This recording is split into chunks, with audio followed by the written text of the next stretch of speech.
Station रोडवरील अतिक्रमणावर महापालिकेची कारवाई. अतिक्रमण विभाग प्रमुख निखिल जाधव यांच्या नेतृत्वाखाली कारवाईला वेग.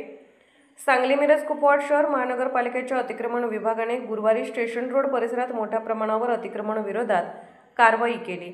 या कारवाईत रस्त्यावर अनधिकृतपणे उभारण्यात आलेले स्टॉल्स, फेरीवाल्यांचे थाटलेले दुकानांचे साहित्य तसेच अडथळा ठरणारे साहित्य हटवण्यात आले. महापालिकेच्या अतिक्रमण विभागाचे प्रमुख निखिल जाधव यांच्या नेतृत्वाखाली ही मोहीम राबवण्यात आली. त्यांच्या पथकाने सकाळीच स्टेशन रोड परिसरात धडक दिली आणि कोणतीही पूर्वसूचना न देता थेट अतिक्रमण हटवण्यास सुरुवात केली. यामुळे अनधिकृत व्यापाऱ्यांमध्ये एकच खळबळ उडाली.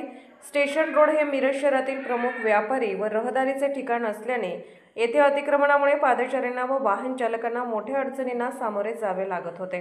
त्यामुळे अनेक स्थानिक नागरिकांनी वेळोवेळी तक्रारी केल्या होत्या. अखेर महापालिकेने याची दखल घेऊन कारवाई केली.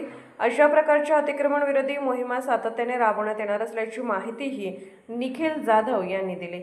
त्यांनी स्पष्ट केले की सार्वजनिक ठिकाणी अडवणाऱ्या कोणत्याही अनधिकृत अडथळ्यांना आता माफ करण्यात येणार नाही. महापालिकेच्या या पावलाचे स्थानिक नागरिकांनी स्वागत केले असून रस्त्याची मोकळीक आणि सुरक्षितता यामध्ये सुधारणा होईल असा विश्वास व्यक्त केला.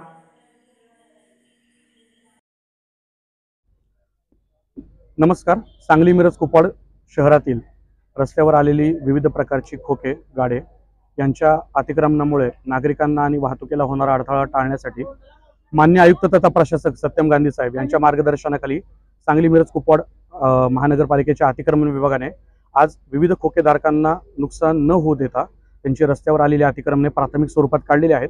तसेच ही कारवाई इथून पुढे देखील चालू राहणार असून सर्व नागरिकांना विनंती आहे की त्यांनी सर्व नागरिकांना, व्यावसायिकांना आणि हातगाडीधारक, खोकेधारक यांना विनंती आहे की आपण आपली रस्त्यावर आलेली अतिक्रमणे काढून घ्यावेत आणि प्रशासनाला सहकार्य करावे. धन्यवाद.